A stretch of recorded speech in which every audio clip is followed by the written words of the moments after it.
ప్రభునందు ప్రియమైన సహోదరులారా, మీకందరికీ వెరీ గుడ్ మార్నింగ్. ప్రభు పేరిట మీకందరికీ శుభములు. జక్కయ్య అనే మాటకి పవిత్రుడు, పవిత్రత అని అర్థము.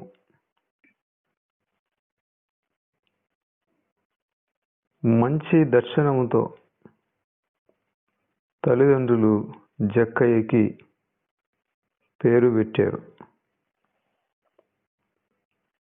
కానీ తన 45-50 ఏండ్ల వరకు జక్కయ్య జీవితం అంతా కూడా పేరుకు పూర్తిగా విరోధముగా ఉంది.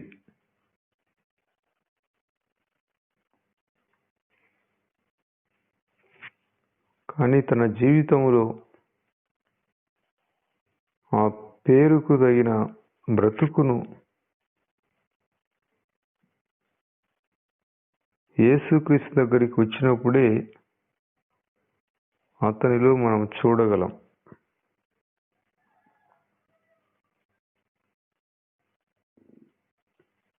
అతనికి ఒక మంచి ఆలోచన కలిగినది. యేసు ఎవరో చూడవలెనని. యేసు ఎవరో చూడాలని అతనికి ఆశ కలిగింది.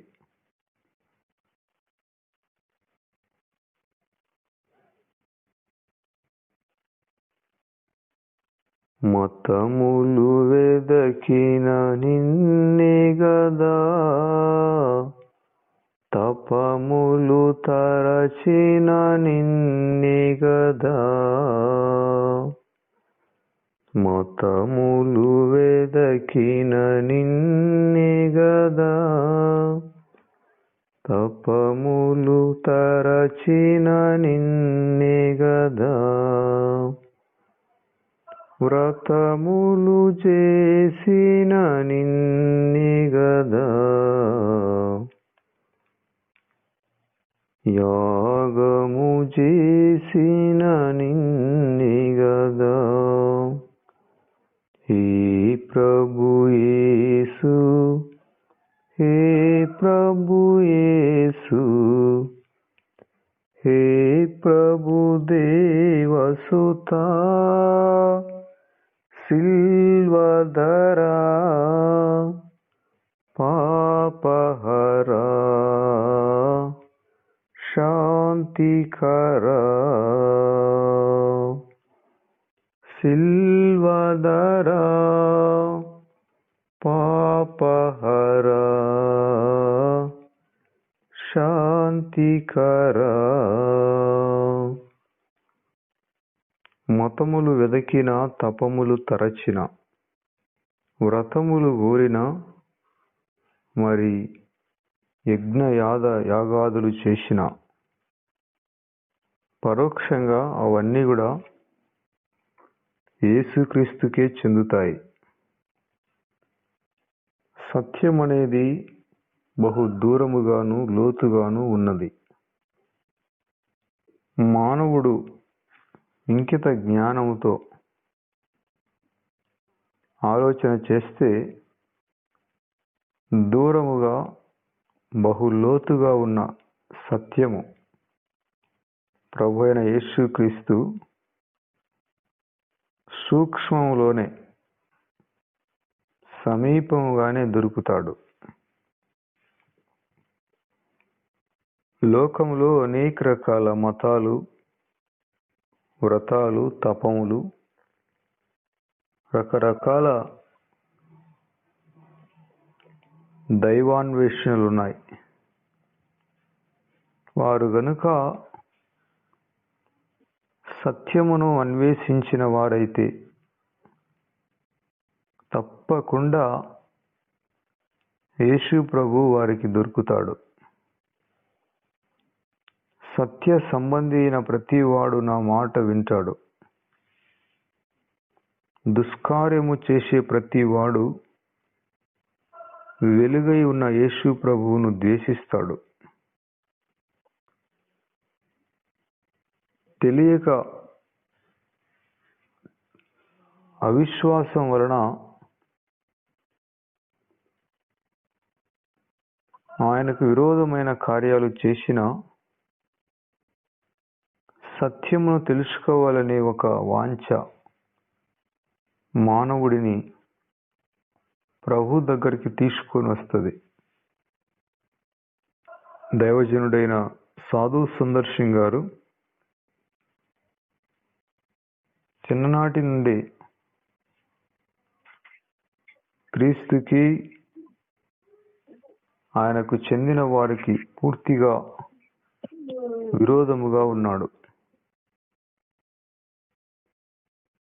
బైబిల్ని కాల్చివేశాడు 15 ఏళ్లలోపే. తన తల్లి మరణంతో మనస్పర్ధకు లోనై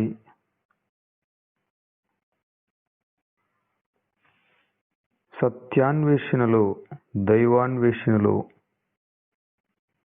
మహామొండిగా ప్రవర్తించాడు. తండ్రి ఆ కుమారుణ్ణి గద్దించాడు. క్రీస్తు అంటే నీకు ఇష్టం లేకపోవచ్చు గాని బైబిల్ ఎందుకు కాల్చావు నాయనా, అలా కాల్చకూడదు అని ఆ తండ్రి గద్దించినప్పుడు తనలో మనశ్శాంతి లేదు, సమాధానం లేదు, ఆత్మ సంబంధమైన ఆవేదన, నీతి కొరకు ఆకలి దప్పులు. వాళ్ళ కులంలో, వాళ్ళ మతంలో సంబంధించిన గురూజీలను అడిగాడు. సమాధానం గురించి, నిత్య జీవం గురించి వారు చెప్పలేకపోయారు. వారు పైగా నువ్వు చిన్నపిల్లోడివి నాయనా, నీకు చెప్పినా ఇప్పుడు అర్థం కాదు, వయసు పెరిగిన తర్వాత నీకు అర్థమవుతుంది అంటే మీకు తెలిస్తే చెప్పండి, తెలియకపోతే తెలియదనండి, కానీ ఇట్లా చిన్నపిల్లోడు ఇవన్నీ సాకులు చెప్పొద్దు మీరు అని వాళ్ళ మీద అరిచేవాడు. ఇంకా తన హృదయములో చెలరేగి ఆత్మ సంబంధమైన ఆవేదన ఎవరు చెప్పలేదు అనేసి ఒక ఉన్మాదిగా, ఒక మూర్ఖునిగా తయారైనాడు. ఆ రోజు స్కూల్లో బైబిల్ కాల్చేశాడు. తండ్రికి తెలిసినప్పుడు తండ్రి అరిచాడు. ఇంకా మనశ్శాంతి లేదు. ఆ రోజు రాత్రి అనుకున్నాడు, సత్యము, నిజము, యథార్థమైన దేవుడు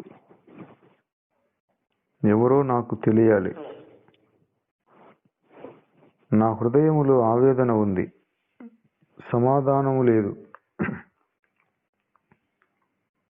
నా ఆత్మ ఆవేదన,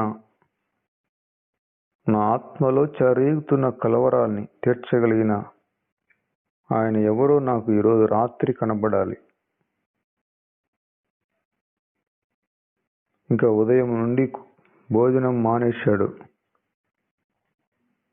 ఆయన కనబడకపోతే, నా ఆత్మ వేదన తీరకపోతే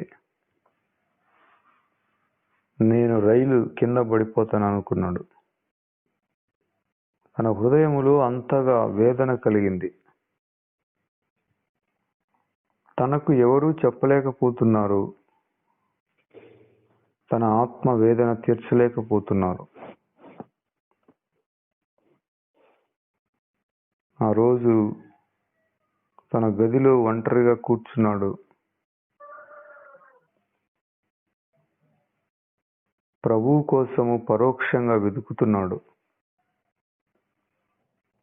అసలు అతనికి యేసు ప్రభువే సత్యము అనే విషయము ఇంకా తెలియదు.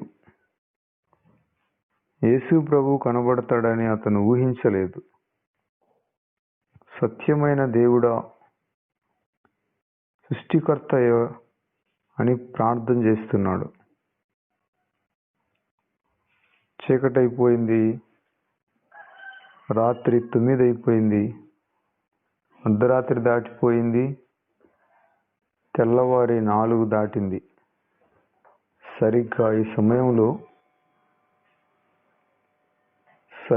సమయంలో అతని గదంతా కూడా వెలుగుమయమైపోయింది. తను అనుకున్నాడు, మా నాన్న వచ్చి ఏమైనా లైట్ వేసాడేమో అని చూస్తే వాకిలి మాత్రం అలాగే వేయబడింది. మొత్తము ఆ గదంతా కూడా వెలుగైపోయింది. ఆ గోడలో నుండి యేసు ప్రభు మాట్లాడడం చూశాడు.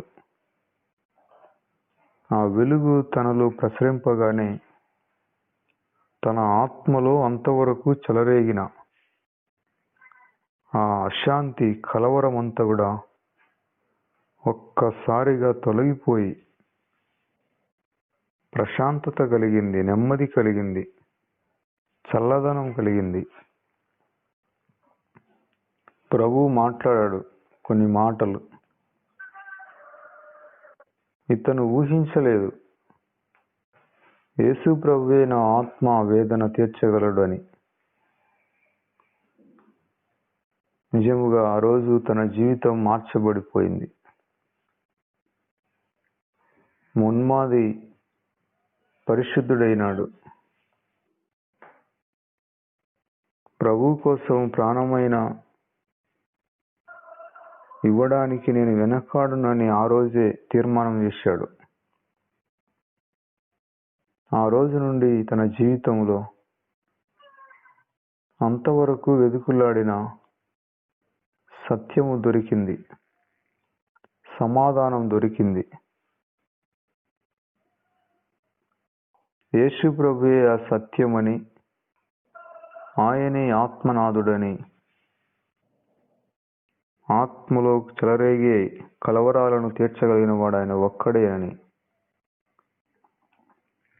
ఈ దైవజనుడు ఎరిగాడు.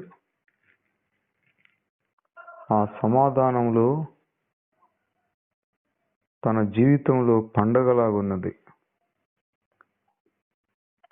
ఎంతో హుషారుగా తండ్రి యొక్క గది తలుపును కొడుతున్నాడు, తండ్రిని పిలుస్తున్నాడు. తండ్రి ఆదరాబాదర తలుపు తీస్తే ఏం నాయన అంటే, నేను యేసు ప్రభుని చూశాను అన్నాడు. వారం కిందట కదా నువ్వు బైబిల్ కాల్చావు, మరలా ఇప్పుడు నేను యేసు ప్రభుని చూశావు, నేను క్రైస్తవుని అంటున్నావా? వీడేదో నిద్రమత్తులో మాట్లాడుతున్నాడు, పోయి నిద్ర పడుకోపో, తెల్లవారిన తర్వాత మాట్లాడదామని సుందర్ సింగ్ను పంపించాడు వాళ్ళ తండ్రి వాళ్ళ రూమ్కి. ఏదో వాడు భ్రమపడుతున్నాడు అనుకున్నాడు, కానీ వాడు నిజముగా ప్రత్యేకంగా ప్రభు యొక్క ప్రత్యక్షతను చూశాడనే విషయం వాళ్ళ తండ్రికి తెలియలేదు. కానీ ఆ రోజు నుండి తను మారిపోయాడు. అద్భుతముగా ఎంతో కష్టపడి రక్తపాదాలు కలిగిన సువార్థికుడని టిబెట్ ప్రాంతాలలో, ఆ మంచుగడ్డల్లో అనేక మందికి కాషాయ వస్త్రాలు ధరించి అనేక మందికి సువార్తను ప్రకటించాడు. 17 ఏళ్ల లోపే ఇంటిలో నుంచి వెళ్ళగొట్టబడ్డాడు. వెలివేశారు ప్రభు కోసమై. తన యవ్వనమంతా కూడా లోక సంబంధమైన ఇచ్చలకు బానిస కాకుండా తన యవ్వన రక్తమంతా ప్రభు రాజ్యం కోసం ధారపోశాడు. కొత్తగా నేను ప్రభువుని నమ్ముకున్నప్పుడు ఆయన జీవిత సాక్ష్యము ఆ పుస్తకము నా దగ్గర ఉండేది. ఆయన వలననే నేను ఏకాంత ప్రార్థన, ప్రభు కోసం వైరాగ్యం, వివాహము చేసుకోకూడదని ఒక ప్రేరేపణ ఆయన వలన కలిగి ఒక వైరాగిగా ఎంతో మరి కట్టుదిట్టముగా బ్రతకడానికి ఆయన సాక్ష్యం నా జీవితాన్ని ఎంతో కదిలించింది. సరిగ్గా ఆయన 39 ఏండ్లు మాత్రమే కనబడ్డాడు. తర్వాత ఏమైనాడో ఇప్పటికీ ఎవరికీ తెలియదు. ఆయన జీవితము ఒక కఠోర శ్రమ.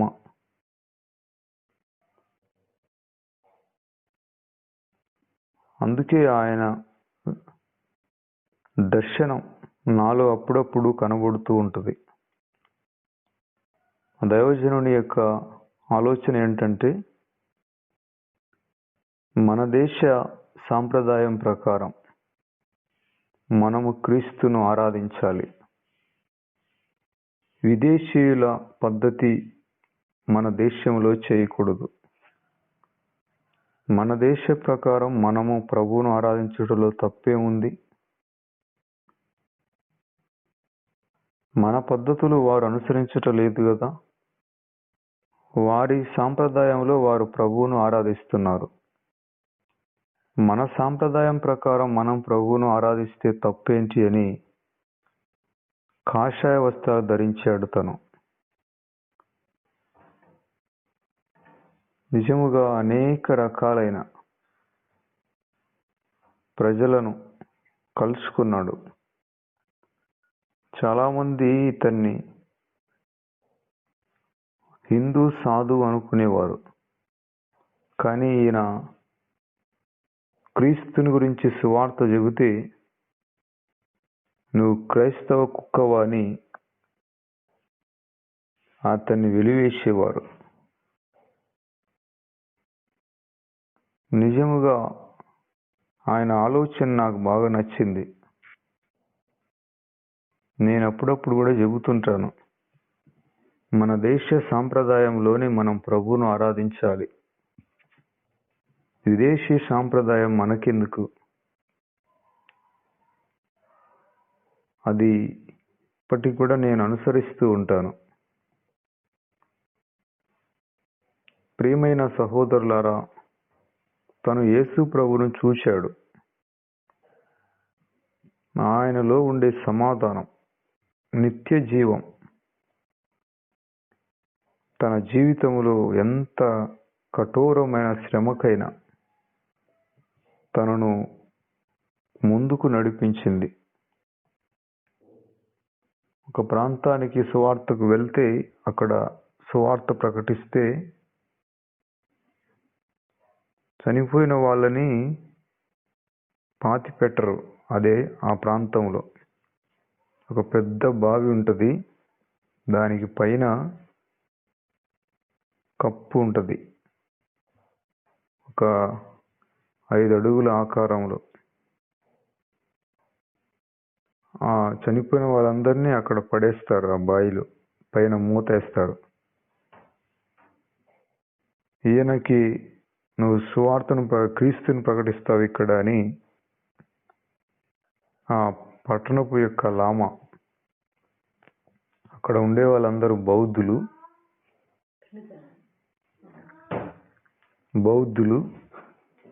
ఈయన తీసుకొని వెళ్ళి శవాలను వేసే బావిలో పడేశారు. 3 దినాలు పాపం అక్కడే లోపల గడిపాడు. నిజంగా అది కఠోరమైన భయంకరమైన హింస. లామా దగ్గర తాళం ఉంది దానికి. కానీ ఏమైందో 3 రోజులు చూస్తే ఈయన ఎలా పైకొచ్చాడో తెలియదు. మళ్ళీ వీధుల్లోకి వెళ్ళి సువార్త చెబుతున్నాడు. పైకి రావాలంటే పైనుండి తాడు వేయాలి. ఆ తాడుతో ఆ బావిలో ఉన్న మనిషిని లాక్కోవాలి. తాళాలు అతని దగ్గరే ఉన్నాయి, ఆ ఊరి లామా దగ్గర. కానీ ఇతను ఎలా వచ్చాడో అతనికి కూడా అర్థం కాలేదు. యేసు ప్రభువే తను అంటాడు,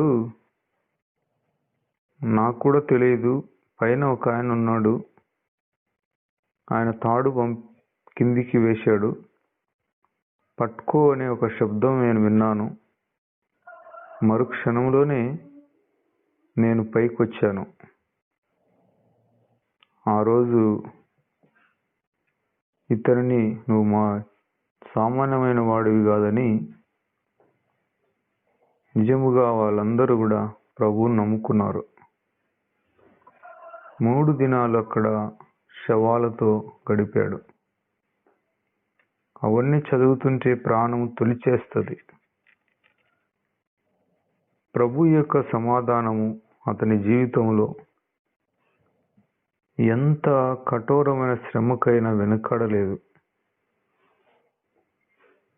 అణువణువున ఆయన ఎంతో క్రీస్తు కొరకు శ్రమపడ్డాడు. ప్రియమైన సహోదరులారా, నిజముగా ఆయన ఏనాటికైనా నమ్మకమైన మంచి దైవజనుడు.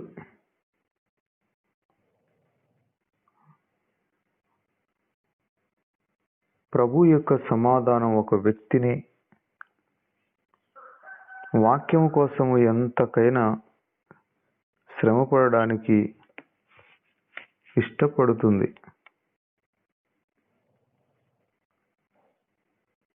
జక్కయ్య సమాజంలో చెడ్డ పేరు కలిగి ధనవంతునిగా పేరు పొందాడు. సుంకరిగా, ఆ రోజున సుంకరులకు విలువ ఇవ్వరు. సుంకరులు వేశ్యలు ఒకటే అనుకునేవారు. అటువంటి సుంకరి జక్కయ్య. కానీ తన జీవితంలో యేసు ఎవరో అని చూడగోరినాడు. యేసు ఎవరో అని చూడగోరినాడు.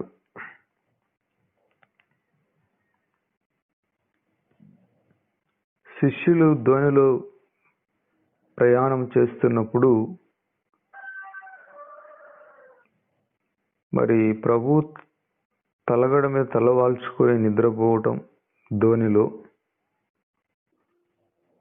శిష్యులు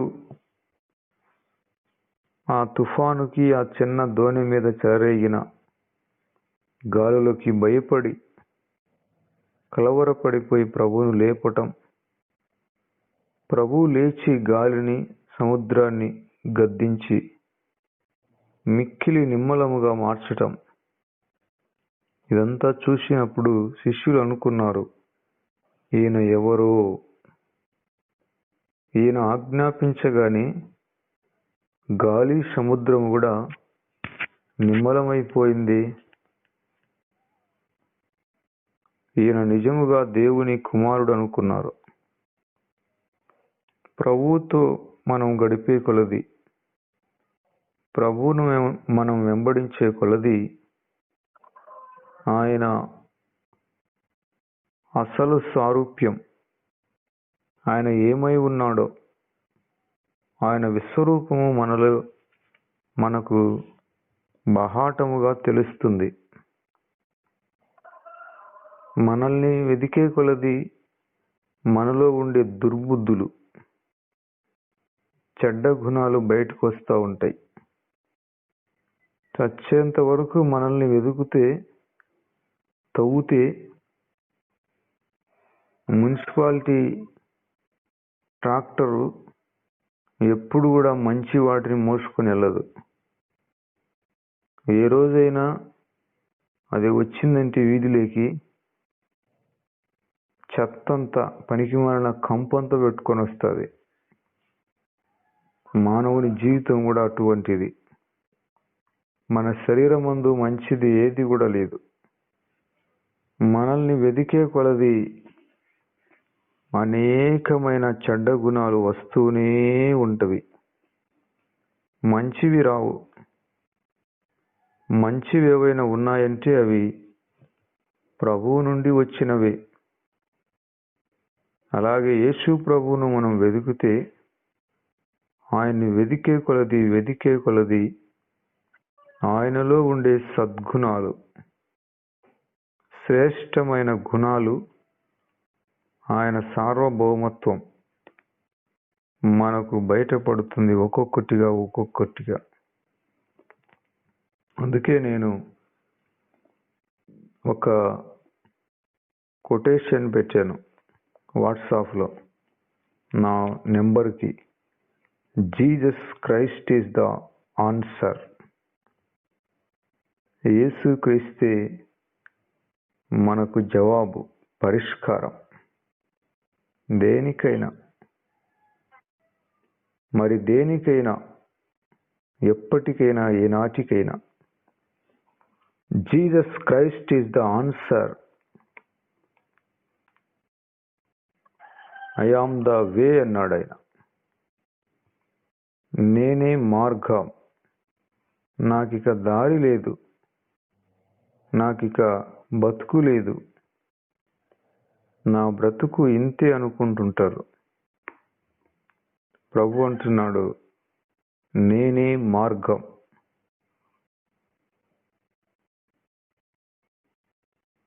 మనకు దారి ప్రభు అయిన యేసుక్రీస్తే, మార్గము యేసు ప్రభువే. ప్రాణం ఉన్నంత వరకు వచ్చిన చిక్కులకి విడిపించగలిగిన వాడు, సామర్థ్యం కలిగిన వాడు, సర్వశక్తిమంతుడు ప్రభు అయిన యేసుక్రీస్తే. ఎల్ షదాయ్, ఆయన పేరు ఎల్ షదాయ్ అనగా సర్వశక్తిమంతుడు, ఆల్ మైటీ, ఏమైనా చేయగలిగిన వాడు. లేని వాటిని ఉన్నట్టుగా పిలుస్తాడు. శూన్యంలో నుండి సమస్తము కలగజేసిన సార్వభౌము కలిగిన ప్రభు ఆయన. ఆయనకు ఆయనే సాటి. ఆయనకు ఎవరు కూడా సాటి రారు. ఆయనకు సాటిగా ఎవరిని పోల్చకూడదు కూడా. యేసు ఎవరో అని మానవుడు వెతుకులాడితే ఆయనలో ఉండే సర్వసత్యము బయటపడుతుంది.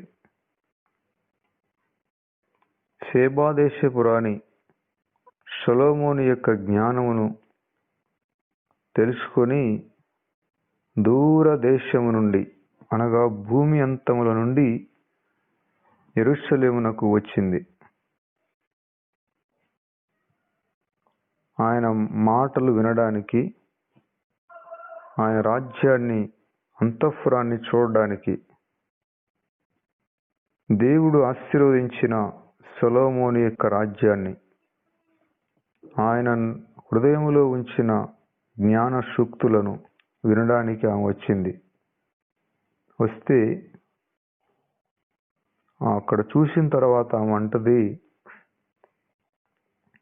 అయ్యా, మా దేశమందు నీ గురించి నేను విన్న మాట వాస్తవమే, కానీ ఇక్కడికి వచ్చి చూచినప్పుడు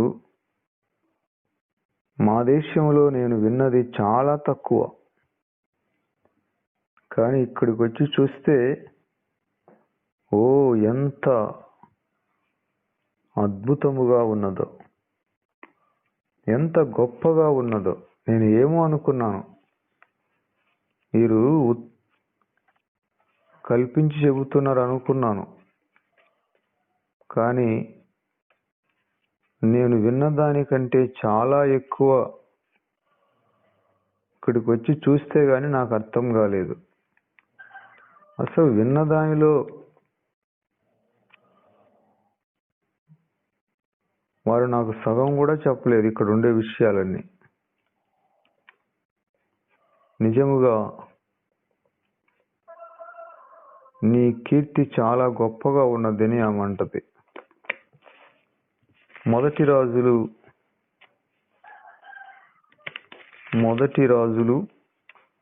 10వ అధ్యాయంలో 6వ వచనంలో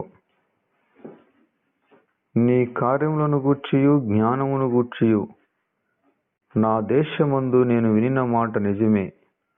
అయినను నేను వచ్చి కన్నులారా చూడక మునుపు ఆ మాటలను నమ్మక ఉంటిని. ఉన్నదానిలో సగమైనను నాతో చెప్పబడలేదని ఇప్పుడు నేను తెలుసుకొనుచున్నాను. నీ జ్ఞానమును నీ భాగ్యమును నేను వినిన దానిని బహుగా మించి ఉన్నవి. నీ జనులు భాగ్యవంతులు, నీ ముందర ఎల్లప్పుడూ నిలిచి నీ జ్ఞానవచనములను వినుచుండు నీ సేవకులను భాగ్యవంతులు. సొలొమోను గురించి ఆమె ఈ మాటలు పలికినది. అయితే ఆత్మ సంబంధముగా మనము దేవుని వాక్యము అని నామము కలిగిన యేసుక్రీస్తు గురించి మనం ఇక్కడ వింటూ ఉన్నాం.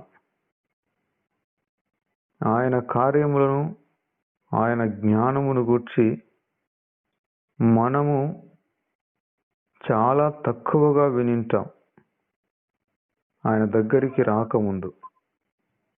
అయితే మనముగా ఆయనలో నుండి ఆయన వెదికినప్పుడు కన్నులారా చూడక మునుపు ఆ మాటలను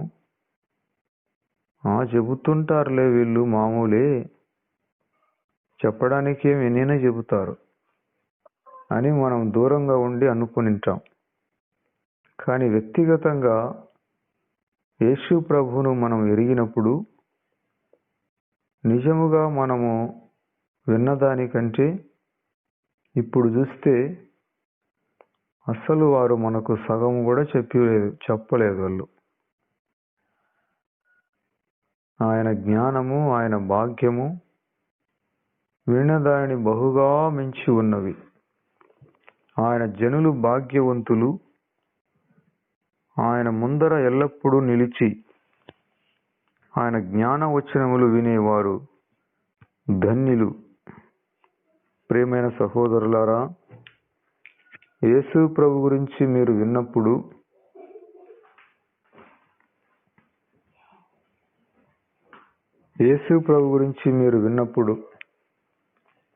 చాలా తక్కువగా విని ఉంటారు.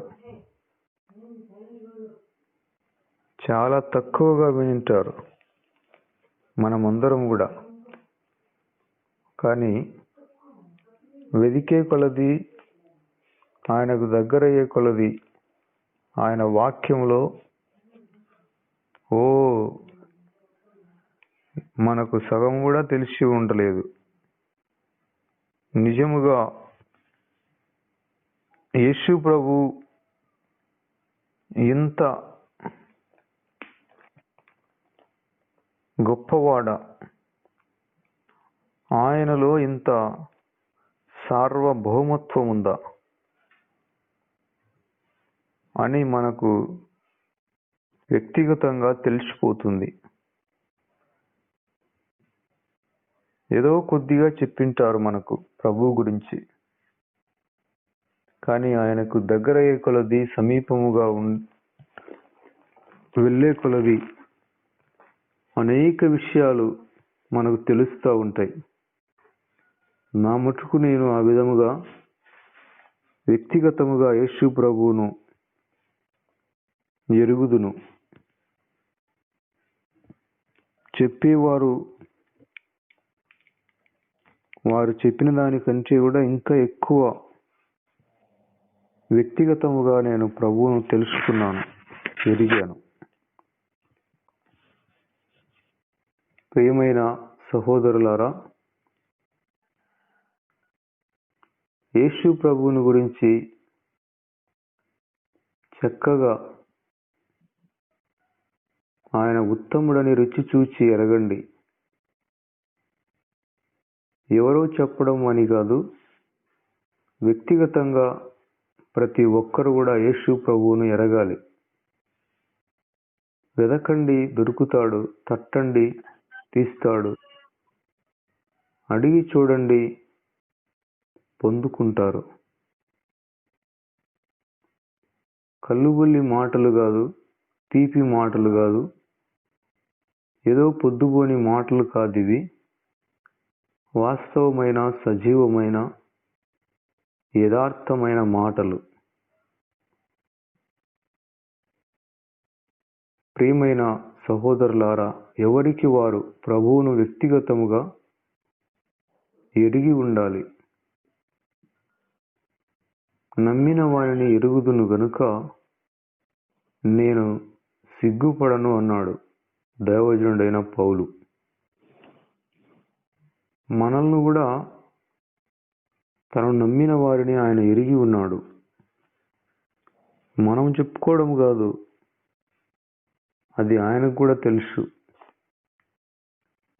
నమ్మిన వారిని ఎరిగిన వారు ఎక్కడా సిగ్గుపడరు, కలవరపడరు.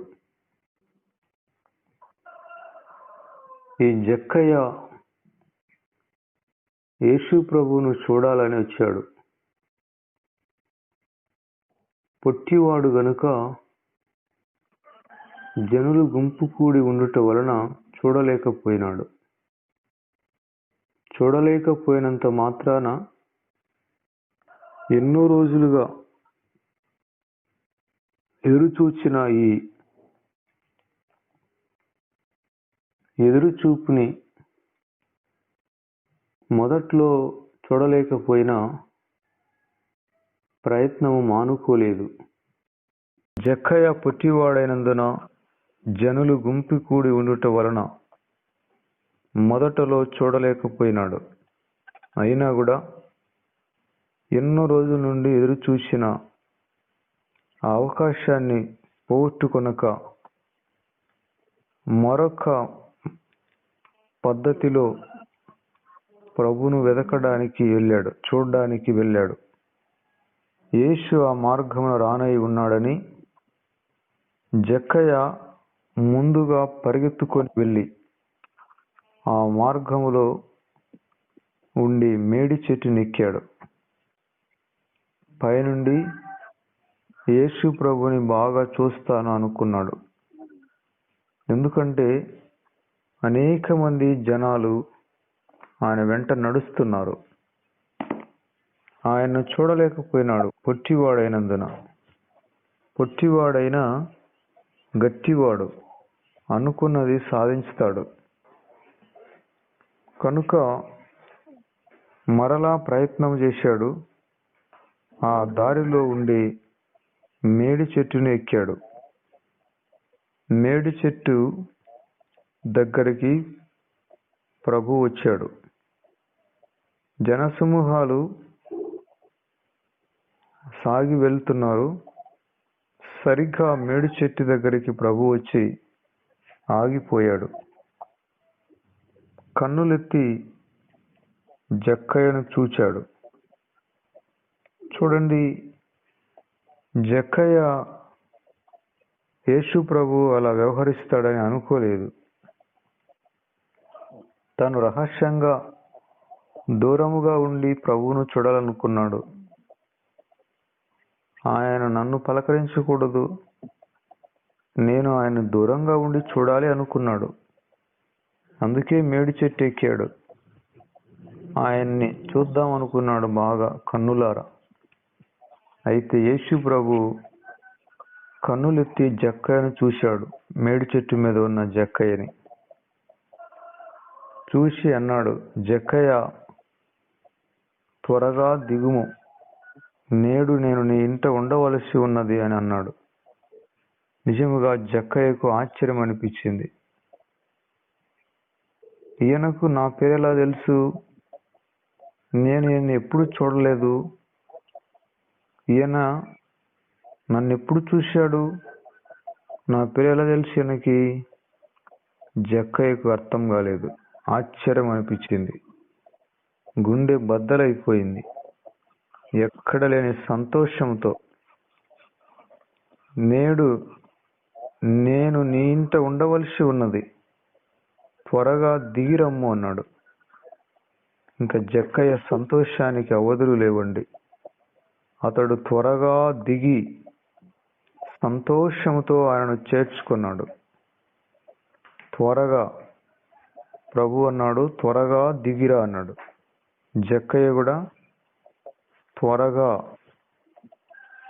దిగి, ఇంకా ప్రభు ఏం త్వరగా దిగిరంటే జక్కయ్య కూడా త్వరగానే దిగాడు.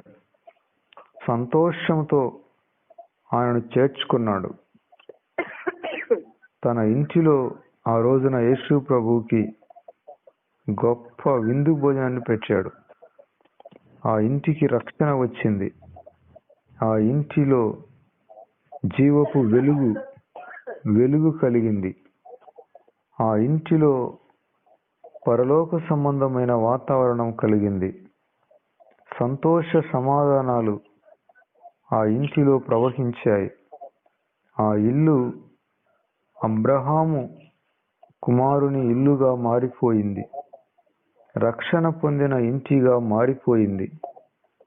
నిజముగా జక్కయ్య అనుకోలేదు యేసు ప్రభు ఇలా స్పందిస్తాడని.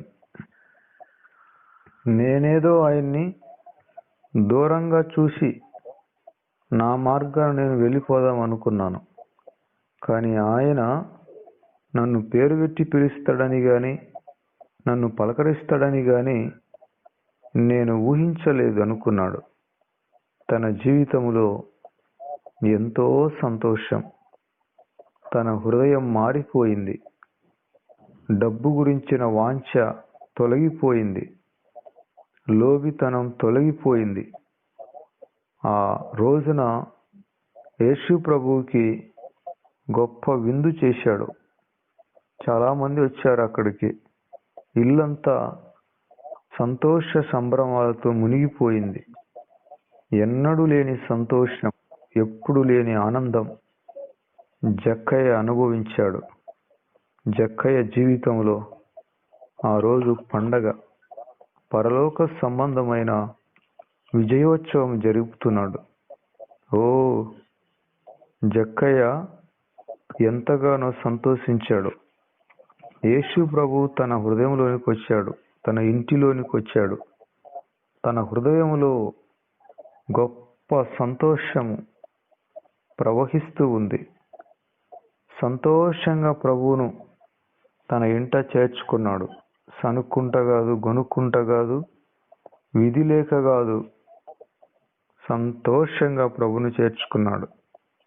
ప్రజలందరూ, కొంతమంది మార్పు లేని వాళ్ళు అన్నారు, ఇదిగో ఈయన పాపి అయిన మనుషుని యొద్ద భోజనం చేయడానికి వెళ్ళాడు అని సనుక్కున్నారు మార్పు లేని వాళ్ళు. జక్కయ్య అనేవాడు ఒక సుంకరి కదా, అతను ఒక పాపి కదా, అతని దగ్గరకు వెళ్ళాడేంటినా, వాళ్ళింటికి భోజనానికి వెళ్ళాడేంటి ఈయన అని యేసు ప్రభు గురించి కొంతమంది మార్పు లేని వారు సనుక్కున్నారు. అయితే జక్కయ్య సంతోషమే సంతోషం, ఆనందమే ఆనందం. 50 ఏండ్ల పై వయసు కలిగిన వాడు కుర్రోడిలాగా అటు ఇటు తిరిగి అందరికీ పరిచర్య చేస్తున్నాడు. ఓ, ఎంత సంతోషమో, ఎంత ఆనందమో. ఆనందం ఉరకలేస్తుంది. సంబరాలతో తన ఇల్లంతా రక్షణ నదీ జలాలు, జీవజలాలు ప్రవహిస్తూ ఉన్నాయి. పసిబిడ్డలాగా మారిపోయినాడు జక్కయ్య. పవిత్రుడైపోయినాడు యేసయ్య రాకతో. పరిశుద్ధుడు ఆ ఇంట కాలు పెట్టాడు. ఆ ఇండ్లు పావనమైపోయింది. ఆ పాషాణ హృదయము పరమ పవిత్రమైపోయింది. పసిబిడ్డల్లాగా ఆ ఇంటిలో మనుషులు మెలుగుతున్నారు. కల్మషం లేని వ్యక్తుల్లాగా యేసు ప్రభువు యొక్క గుణగణాలను ఆ ఇంటిలో ప్రత్యక్షంగా ప్రజలందరూ చూస్తూ ఉన్నారు. ఆ శుభ సందర్భంలో జక్కయ్య నిలబడి ఒక స్టేట్మెంట్ ఇచ్చాడు. అన్నాడు, ఇదిగో ప్రభువా, నా ఆస్తిలో సగం బీదలకిచ్చుచున్నాను. నేనెవని యొద్ద అన్యాయముగా తీసుకున్నానో వాడికి 4 అంతలు మరలా చెల్లిస్తానన్నాడు. అన్యాయముగా ఎవరి దగ్గర తీసుకున్నానో చూడండి, అన్యాయముగా తీసుకున్న వాళ్ళు కూడా గుర్తున్నారు. ఎవరెవరి దగ్గర అన్యాయముగా తీసుకున్నాడో, ఎవరెవరిని బాధ పెట్టాడో, ఎవరెవరిని వాళ్ళ కుటుంబాల్లో కన్నీరు తెప్పించాడో వాళ్ళందరి డీటెయిల్స్ అన్నీ కూడా జక్కయ్య దగ్గర ఉన్నాయి. తను పాత జీవితాన్ని మరిచిపోలేదు. మొత్తం అదంతా కూడా బయటకు తెచ్చాడు. వాళ్లకు 4 అంతలు ఇస్తానయ్యా, 4 అంతలు ఇస్తాను. నిర్గమకాండంలో 22వ అధ్యాయం 7వ వచనంలో, ఎవరైనా మీరు పొరుగువాని గొర్రెను దొంగతనం చేస్తే ఆ గొర్రెకు ప్రతిగా 4 గొర్రెలు ఇవ్వాలి అనేది అక్కడ మోషే ద్వారా ప్రభు పలికిన చట్టం.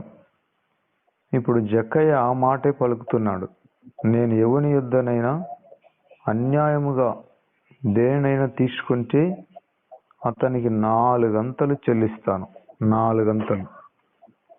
నాతాను ప్రవక్త మహారాజైన దావీదు దగ్గరకు వచ్చి ఆ పేదవాడి గొర్రెపిల్ల గురించి, షావుకారు గురించి చెప్పినప్పుడు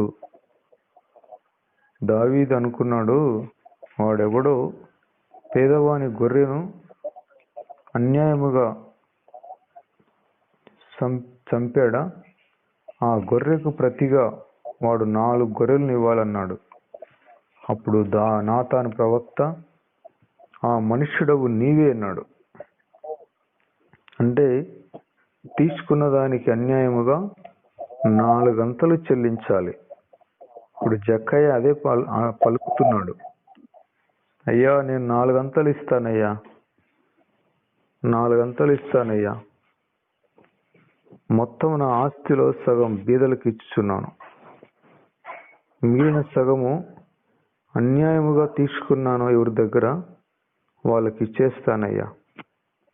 పూర్తిగా జక్కయ్య మారిపోయాడు.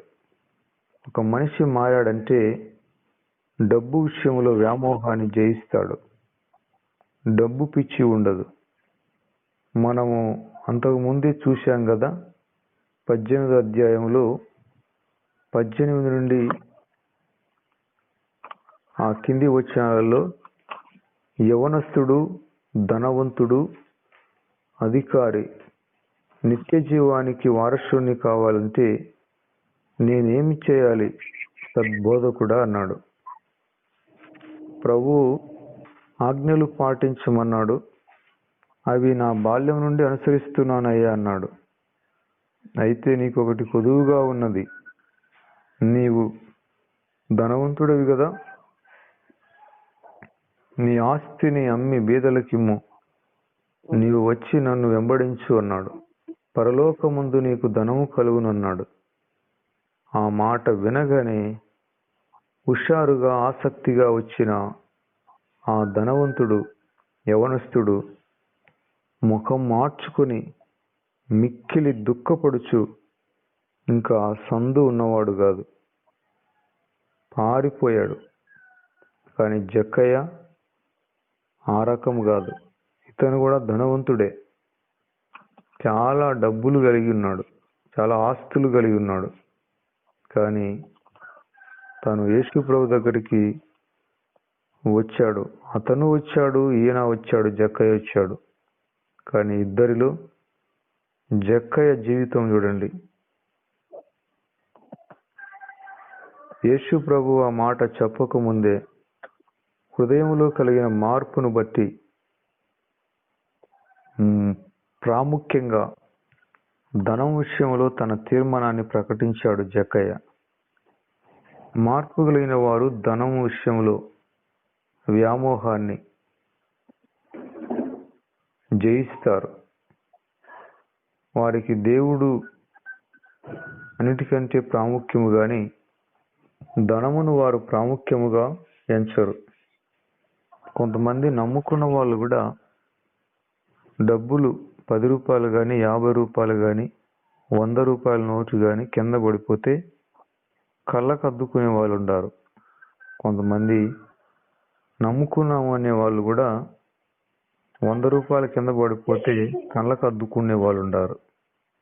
అరే బాబు, అదేంది, దాంట్లో మనుషుల బొమ్మలు జంతువుల బొమ్మలు ఉంటాయి, మనుషులను కళ్ళకు అద్దుకోవాలి కానీ దాన్ని ఎందుకు కళ్ళకు అద్దుకుంటామని అంటాను నేను. సరే ప్రియమైన సహోదరులారా, ఈ మాటలను ప్రభు దీవించునుగాక.